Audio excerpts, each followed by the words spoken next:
Hola, chicos y chicas. Feliz Navidad. I've got a festive video for you. It hasn't really got anything to do with Christmas, has it? But we are halfway through the season, so I thought, why not make a top five list? Everyone loves a list. I'm going to rank who I think have been the five best players so far for Real Madrid this season. I know what you're thinking. It's going to be difficult to find five good players because we have been pretty shit so far this season. But there are five. I have come up with five, and I think this list is pretty irrefutable. I defy anyone to challenge this list that I've put together. We'll start off with number five. You can probably guess who number one's going to be, and to be fair, you should probably guess number two as well. But we'll start off with number five then. Let's get into the video.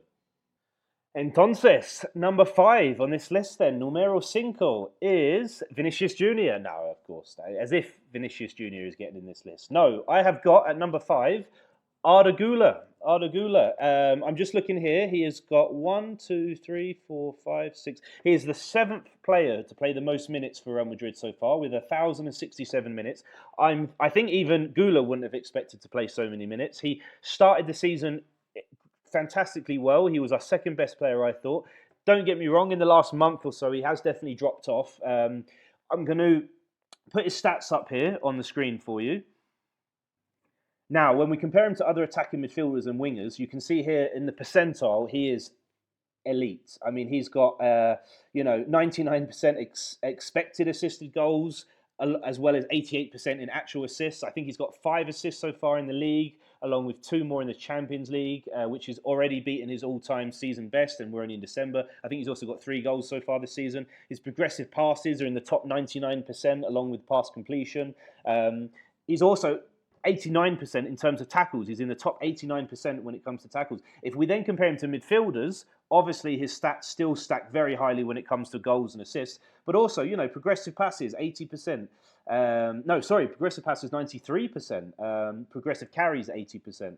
Touches, 93%. He's just an absolute superstar. And as I did say before, I think in the last month or so he has regressed a bit. He seems to be a little bit less. Just receiving a text here. Popular guy. He seems to have lost a bit of his, his creativity, his spark. He seems to be playing a little bit safe, a little bit boring with some of his passing. But I also put that down to, he's 20 years old. You're going to go through patches of ups and downs, and also the team is under a lot of pressure at the moment. So he's probably playing with a little bit more restriction, let's say. But I think he's going to be a superstar for this team, and no problem with him being at number 5. And number 4 on the list then is Aurelien Tchouameni. Aurelien, I hope I pronounced that right. I'm a big fan of this kid. I get to call all these players kids now because I'm older than all of them. He is a bit of an unsung hero, I think, in this team, because while there's a lot of egos, especially at the moment, there seems to be a bit of a clashes of personalities about finding out who the leaders of this team are. Also, when things are not going very well, a lot of players seem to switch off at the moment in this team. Whereas Tchouameni, every time we concede a goal, he's the player that I see trying to encourage the team, clapping them. He goes about his business without any drama. If he gets fouled, he doesn't bitch and moan. He gets up and carries on playing. I'm going to put his stats here on the screen now. And if you have a look at this, 92% interceptions, 97% in terms of clearances. This is comparing him to other midfielders. 96% pass completion. Don't get me wrong, his passes are usually pretty simple. That is a part of his game I wish he could improve, but I just don't think he's ever going to become a great passer. He does need creative players around him. Also, you can compare his stats to centre-backs as well. And he plays centre-back quite a lot for Real Madrid because of the amount of injuries we have. And again, look at that, 89% when it comes to interceptions. 86% progressive passing. Don't get me wrong, I don't think he's an elite centre-back. And I don't think he even would see himself as a centre-back. But he fills in whenever necessary. He never complains. And I think he is becoming one of our captains of this team. I really do. So great season so far from Tchouameni. Easily number 4. Numero 3 on this list is Alvaro Carreras. Probably surprising maybe for a few people, but I think once you hear my points, I don't really think you can deny him a place on this list.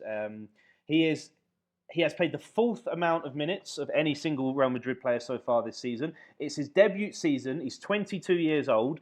We've just came off the back of basically having an unfit Mendy for the last few seasons and a pretty average Fran Garcia. So the pressure on him to perform was very high. I'm going to put his stats here on the screen for you, and as you can see, it's fantastic. Whether it's progressive passes or passes attempted, whether it's interceptions, blocks. Don't get me wrong, there's a few stats here. Aerials one. Considering the height he is, he probably should be doing a little bit better there. But it is also a little bit misleading because it doesn't give you the type of cross he was defending, the attacker he's up against. If you're up against Erling Haaland, it's going to be a little bit more challenging. But I just think he's been fantastic. I think he's took to that left back spot like he's been here for years. He doesn't seem to be nervous the way Fran Garcia seems to be nervous. I think he's an all-round fullback. I think he attacks well, he defends well. It's got to be annoying sometimes playing on that side with Vinicius because you constantly make overlapping runs and Vinicius doesn't often hit you, and to be able to keep going again and again. He's also had to fill in at centre-back where I think he's done pretty good as well. I think he's a very composed player, and he's also got a very good touch on him. He seems to know when to play the ball forward and when to play backwards. He doesn't constantly recycle possession. He actually does look to dribble with the ball and drive forward. Obviously, he's not quite at, let's say Marcelo's level when it comes to dribbling with the ball, but he's a positive fullback. He likes to attack. I think we need that because our other two fullbacks are really negative in my mind when it comes to their ability to look up and try something. Don't get me wrong, sometimes he overhits passes. His teammates get frustrated at him at time, but I love the fact that he tries because every time Fran Garcia gets the ball, well, let's say 95% of the time, he's going to get the ball, stop, pass back to Rudiger, or whoever the centre-back is next to him. He might sometimes play it forward to Vinny and then make an overlapping run, but even if he then gets played in, he's just going to pass backwards again to Rudiger. So sometimes it really does frustrate me watching Fran Garcia. So I'm a big fan of Alvaro Carreras. He's my number 3. Number 2 on this list is the player with the most amount of minutes played so far, our always available goalkeeper, Thibaut Courtois. He has been, he's the best goalkeeper in the world, isn't he? I think he's got 7 clean sheets so far this season, which is pretty remarkable considering I don't think he's had the same 4 defenders in front of him all season with the amount of injuries. I was actually worried about Thibaut Courtois' injury record, especially now that he's, 33? I was actually starting to think last season when he missed a few games through injury that maybe we need to start thinking of life without him. But at the moment, he's recovered from his ACL injury, remarkable, and I don't know if there's much more to say about Thibaut Courtois. His weakness, of course, is his distribution.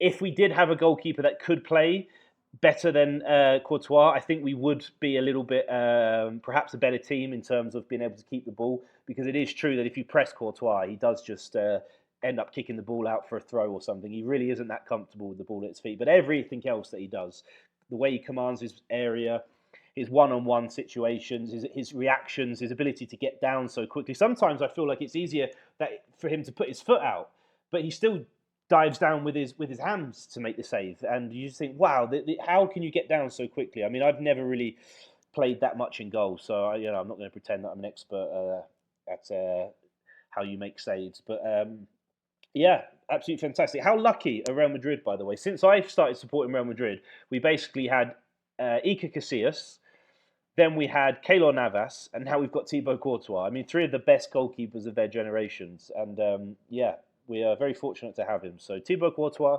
number 2. And number 1, of course, I'm not even going to say who it is yet. Have a look at these stats. This is him compared to other strikers. Jesus, it's unbelievable. Obviously, I'm talking about Kylian Mbappe. I think he's probably the best player in the world at the moment. It's not really a surprise. I wish this video was a bit more maybe unpredictable. So you could have stayed to the end with some suspense. But obviously, it's Kylian Mbappe. I don't really need to go on too much. He's the top scorer in La Liga with 17 goals in 17 matches, as well as 4 assists. He's also got 9 goals in the Champions League. This guy is just insane, isn't he? Obviously, I'm not going to go on about trying to prove why I think Mbappe is the best player in the world, but yeah. What the one thing I like about him this season is I think this is the first season where he actually has started to feel like he's a number 9, that he's a striker. I still think he's probably best on the left wing, but I'm not sure. He might actually be best as a number 9 now. He's not offside as much as he used to be. He scored in his first season, I think he scored like 50 goals or something ridiculous, but not a single one of those was a header. He's now added headers to his game as well. Unfortunately, he's never going to have that same kind of link-up play like a Benzema has. He still loses the ball too often to me. I think a great quality of a number 9 is the ability to hold the ball and bring others into play. Mbappe still lacks this, and I don't know if he's ever really going to develop it because that's just not his strength. But in terms of a killer, I mean, he is as clinical as Ronaldo is. Every time he's through on goal, I feel like he's going to score. Yeah, what more to say? Kylian Mbappe, number 1. And thanks for watching, everyone. I hope you enjoyed this video. Have a great Christmas, and yeah, see you soon.